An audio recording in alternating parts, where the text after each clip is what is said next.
Good morning mga kabis. Ito, update ko kayo sa ating hydroponics garden dito sa roof deck ni Daddy Joe. Okay.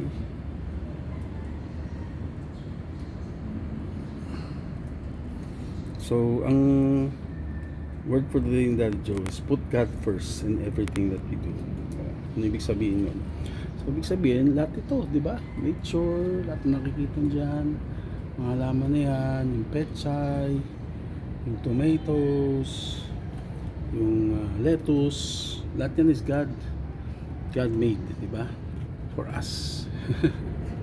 So napaka-spoiled natin kay God, di ba? Dami niyang binibigay sa atin. Problema natin is sometimes we don't appreciate it, di ba? So learn to appreciate things that God has given us. Okay? So update ko lang kayo sa ating garden. So far so good.